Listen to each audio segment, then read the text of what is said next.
ñu ne kii day ay weer a ngi ci ginnaaw fu saaga gën a ñaawe ci àdduna rek dagg na ko jëmale ko ci président de la république ak njabootam ak soxnaam waxuma sax dendale saaga xam nga nit yenn saa yi mu dendale saaga nga wax nga ne waxuma la yenn saa yi mu def allusion comme li ñu wax ne moom la Cheikh Abdou wax ñu ne du lii la bëgg a wax mais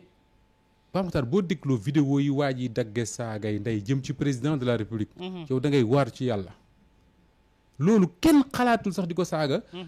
xale bu ndaw bi nga xam ne da nga dajeeg moom ci mbedd wala ki nga jural sa bopp mu koy jëmale ci ki nga xam ne ñun ñoo ko tànn ne ko yaay incarné la institution bi gën a mag ci réew mi kooku dara fekk ko ca dara fekk ko ca mën naa ne d'accord dara mën na ko cee bañ a fekk parce que xëy na bu newoon ci réew mi jaar la ko ci yoon mais que le président de la république moom ci boppam ak soxnaam ñu leen woowee le couple présidentiel dem di def ay vidéo ak kooku noonu ba koy waxtaan naa ko lu tax nga doon saaga président dama ne c'est très très grave c'est extrêmement grave te képp ku ne ci réew mi te dénoncé woo loolu wala nga yaakaar ne lu normal la yaa ngi seetaan lu nar a jur coow lu bëree bëri dem na ci ba ñenn ñi am na góor gu baax gu ma dégg tey Serigne Momar Diagne ca Louga mu ne moom daal dafa jàpp ne Macky Sall dañ koo liggéey dafa yàgg ne tayu ko li muy def tayu ko waaw parce que nit man Pape Makhtar man sori naa trop président de la république mais am na kàddu yoo xam ne doomu aadama bu ko yëkkati jëmee ko ci man dinaa la ko baal de diggante jullit ak jullit mais man ak yow ñu toogati moom dootul nekk bien sûr parce que nit amul lu gën a fort ci moom que way juram bi la sukk jur sa baay bi lay yar def la li nga nekk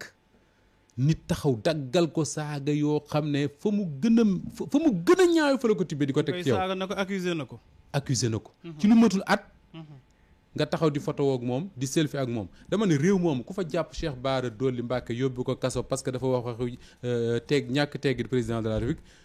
tegoo ko ci yoon je suis désolé de le dire j'ai condamné les propos de sëñ Cheikh Abdou j'ai dit que lu mel ni kenn waru ko wax di ko teg ci njiitu réew te jaarlewul la ci yoon mais ba ma tourné ci ginnaaw déggu gis président ak waa jooju laa ne jàpp gi ñu jàpp Cheikh Abdou daanaka dañ ko tooñ balaa may dem ci Awa Diop gaa yi ngi laata lan ngay corriger avant may dem ci Awa Diop Moustapha Laye Pythagore wax na lu am solo nee na pour quelqu'un qui cherche à régulariser les réseaux sociaux est-ce que c'est pas problématique? C'est plus que problématique parce que tey l'image que ça donne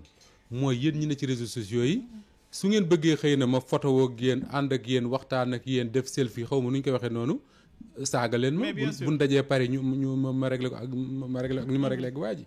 tey ji bu fekkoon ne waa jooju le président de la République waxuma sax ñu toroxal ko mais dafa bëggoon a jege président ñu won ko clairement que ni yow mënoo saaga le premier des Sénégalais ba pare bëgg cee génn ci lu yombe noonu su boobaa ba liggéey ku jaar ci réseaux sociaux yi saaga le président de la République ñu teg la ci yoon du jaaxal kenn Awa Diop tey jii mi ngi mel ne dañuy nekk di defal promotion ñi nga xamante ni ay insulteurs anti guillemets public nañ leen tuddee jàppoon nañ ko ci Souleymane Jules Diop ñu bëri yaakaaroon ni accident de l'histoire la ñu gis ko fi ak ay xale yu jigéen mais tey jii mi ngi mel ni que lii démarche la boo xamante ni président da ko assumé